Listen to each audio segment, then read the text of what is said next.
3-in-1 cake tayo for today's video. Magandang buhay mga kananay cakes! Alam ko pong nakita nyo na ito sa aking post at ito nga pala ay isa sa aming promo cakes ngayong bar months. Ito po ay 3-in-1. Bundle na po siya at ganito yung mga gusto ng ating mga kananay. Yung mga nakabundle na may kasama ng cupcakes or di kaya ay yung number cake. Alien size itong ating main cake ay 6 inches yung diameter niya and then yung height naman niya ay 4 inches. And kung naliliitan po kayo dito sa ating main cake, pwede rin po tayo mag-upgrade sa mas bigger size na cake. At ang bundle nga po na ito ay may kasamang 1 layer number cake at 12 pieces na cupcakes na 2 ounce naman ang size. At ang promo price po natin dito sa 3-in-1 bundle ay 1,850.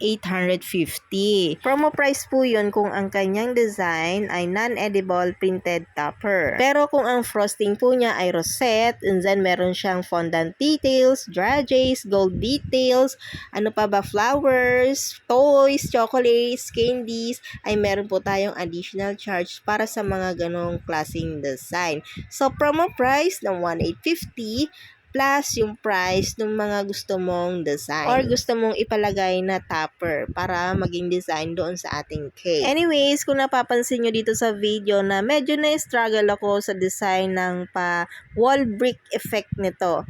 Kasi actually wala naman talagang sinad na inspo si customer kasi sabi niya ako na daw ang bahala sa design basta color pink kasi girl yung anak niya. Tapos yung mga topper pala nito ay sa Pinterest ko na kinuha. Tapos while browsing ay nakita ko nga yung ganitong design. So ginaya natin yung inspo doon sa Pinterest. Tapos ayan, gumamit ako ulit ng toothpick dito para gumawa ng pa-blocks effect. Yorn, no? So medyo struggle talaga tayo dito. Ewan ko ba, ang bigat ng kamay ko that time. Parang nanginginig siya tapos mabigat. So parang wala sa mood ganon. So kailangan na yata ulit uminom ng B-complex para sa ngalay at nginig kasi naitigil ko siya. To achieve po yung ganyang pagka-gray, gumamit lang po ako dito ng Chef Master na Coal Black. Pero konti lang po yung ilalagay nyo, tansyahin nyo lang po para makuha nyo yung pagka-gray effect. Tapos ito yung kasama niyang number cake. 1 layer lang po yan. Tapos yung pag-cut ko dito ay mano-mano lang. So hindi na natin na-film dahil hindi ko na-on yung camera. Sa mga promo cakes ko talaga, itong number cake ay yung taas lang ang may icing. Pero dahil hindi nga maganda yung pagkaka-cut ko dito sa ating number 7. So, kailangan nating itago yung kanyang mga uka-uka dyan. Kaya, finul icing ko na lang. Tapos, ayan, printed topper lang. Sa Pinterest ko nga lang siya kinuha.